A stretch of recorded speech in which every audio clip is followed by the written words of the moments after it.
बोलने वाली गुफा। एक जंगल में खरणखर नामक शेर रहता था। एक दिन वह शिकार की तलाश में बहुत दूर निकल गया। शाम हो चुकी थी। कोई शिकार हाथ नहीं लगा था। ऊपर से वह थक कर चूर हो चुका था। तभी उसे एक गुफा दिखाई पड़ी। वह गुफा के अंदर चला गया। गुफा खाली थी। शेर ने सोचा, अवश्य यहाँ रहने वाला जानवर बाहर गया है।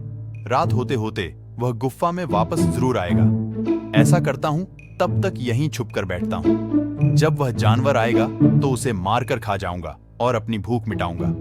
वह गुफा में एक कोने में छुपकर बैठ गया। वह गुफा दक्षपुच्छ नामक गीदड़ जैकल की थी। जब वह लौट कर आया और गुफा के पास पहुंचा तो देखा कि शेर के पंजों के निशान उसकी गुफा के अंदर जा रहे हैं, लेकिन बाहर आते हुए पंजों के निशान उसे दिखाई नहीं पड़े।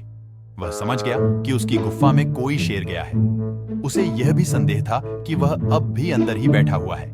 यह पता लगाने की शेर गुफा में बैठा है या नहीं, उसे एक युक्ति निकाली। गुफा के द्वार पर खड़ी दीदा होकर वह तेज आवाज में बोला, मित्र, मैं वापस आ गया हूं। तुमने कहा था कि मेरे वापस आने पर तुम मेरा स्वागत करोगे, लेकिन तुम तो चुप हो। क्या बात है? तुम कुछ बोल क्यों नहीं रहे हो? जब गीद डस की आवाज शेर के कानों में पहुंची तो उसने सोचा कि यह गुफा अवश्य गीद डस के आने पर उसका स्वागत करते हुए कुछ कहती है। शायद मेरे यहां होने के कारण आज यह चुप है।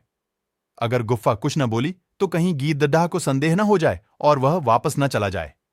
इसीलिए वह गरज कर बोला, आओ मित्र, तुम्हारा स्वागत है। जल्दी अंदर आओ। शेर की गरज सुनकर गीदड़ डर गया। वह उल्टे पैर वहां से भाग गया। इधर शेर बहुत देर तक गीदड़ ने अंदर आने की प्रतीक्षा करता रहा, लेकिन सब व्यर्थ रहा।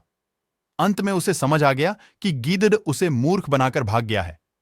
शेर को अपनी मूर्खता पर बहुत क्रोध आया, किंतु अब वह क्या करता?